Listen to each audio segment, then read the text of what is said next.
दोस्तों, इंग्लैंड के खिलाफ जिस अंदाज में शुभमन गिल ने डबल सेंचुरी लगाई, उसके बाद क्रिकेट की दुनिया में इस बात की चर्चा है कि क्या शुभमन गिल प्रिंस से अब क्रिकेट की दुनिया के किंग बन गए हैं। विराट कोहली टेस्ट मैचों से रिटायर कर गए, तो क्या किंग का ताज अब शुभमन गिल के सिर पर आ गया है। हालांकि कंपटीशन तगड़ा है। इंग्लैंड के हैरी ब्रूक भी इस दौड़ में हैं, क्योंकि टेस्ट मैचों में कई बेहतरीन पारियां खेली हैं हैरी ब्रूक ने। लेकिन इंग्लैंड के क्रिकेट दिग्गज भी शुभमन गिल की बैटिंग के दीवाने हो गए हैं। नासिर हुसैन से लेकर केविन पीटरसन कमाल का टैलेंट बता रहे हैं, और केविन पीटरसन ने तो अपना पुराना ट्वीट भी दिखाया है शुभमन गिल पर, जब उन्होंने भविष्यवाणी की थी जब शुभमन का बुरा दौर चल रहा था।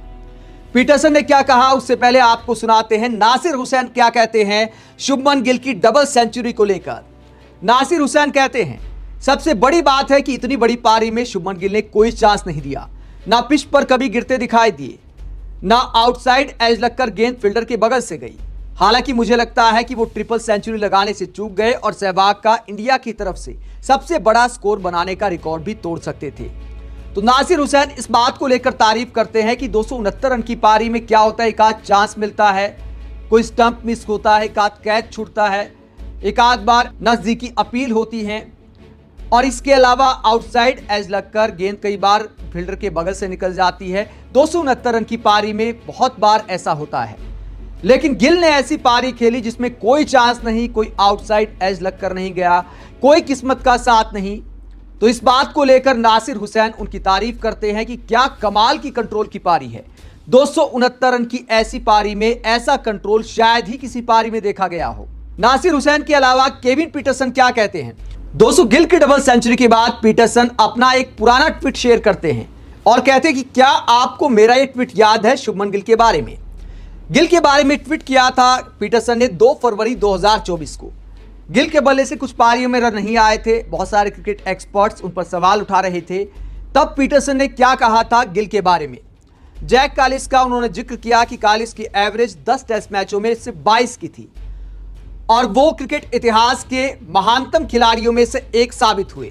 शुभमन गिल को भी अपनी जगह बनाने के लिए कुछ टाइम दीजिए, वो एक सीरियस खिलाड़ी हैं। तो ये ट्वीट किया था पीटरसन ने कि गिल बड़े खिलाड़ी बन सकते हैं, एक सीरियस टैलेंट है। और जैक कैलिस का उन्होंने उदाहरण दिया, एक बहुत बड़ी बात है। इतने महान प्लेयर के साथ उस वक्त शुभमन गिल की तुलना की थी पीटरसन ने। तो पीटरसन जैसे खिलाड़ी शुभमन गिल के टैलेंट के मुरीद थे। उससे पहले भी हालांकि बहुत सारी बातें गिल के बारे में की गई थी।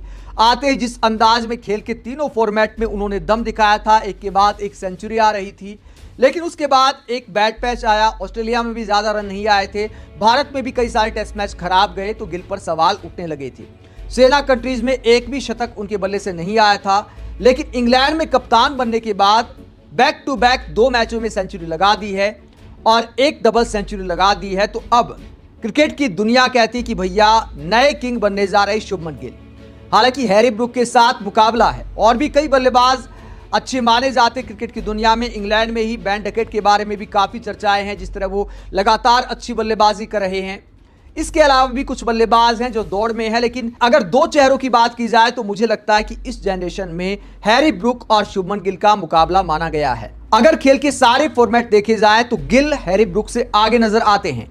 हालांकि टेस्ट मैचों में मुझे लगता है कि कई सारे शतक मुश्किल हालात में हैरी ब्रूक ने बेहतरीन बनाए हैं, लेकिन अब इंग्लैंड में जिस अंदाज में 2 मैचों में सेंचुरी लगाई है शुभमन गिल ने, तो हैरी ब्रूक से थोड़े से आगे नजर आते हैं ओवरऑल। हालांकि हैरी ब्रूक भी कमाल का टैलेंट है। रिकी पोंटिंग जैसे दिग्गज कह चुके हैं कि इस पीढ़ी में हैरी ब्रूक सबसे बड़े बल्लेबाज बन सकते हैं। हालांकि ऐसी बातें गिल के बारे में भी कही जा रही हैं, इंग्लैंड वाले ही कह रहे हैं। तो मुकाबला बड़ा तगड़ा है। आने वाले कुछ साल डिसाइड करेंगे कि दोनों में से कौन आगे जाता है। गिल की इस पारी को लेकर सचिन तेंदुलकर क्या कहते हैं। जिस तरह का इंटेंट और कमिटमेंट शुभमन गिल और जडेजा ने दिखाया, बहुत शानदार खेले। वहीं मोहम्मद कैफ सचिन को याद करते हैं, विराट कोहली को याद करते हैं, क्योंकि गिल जिस नंबर पर खेल रहे हैं वो सचिन का नंबर हुआ करता था। उसके बाद विराट कोहली ने उस नंबर को संभाला, यानी चौथे नंबर पर बैटिंग, और अब गिल इस नंबर पर तहलका मचा रहे। तो मोहम्मद कैफ कहते हैं सचिन तेंदुलकर, विराट कोहली और अब शुभमन गिल। इंडिया इस बात के लिए ब्लेस्ड है कि वर्ल्ड क्लास बैट्समैन नंबर 4 पर भारत को मिले हैं। उम्मीद है कि यह जारी रहेगा हमेशा के लिए, और गिल इस ट्रेडिशन को आगे बढ़ाने का काम करेंगे।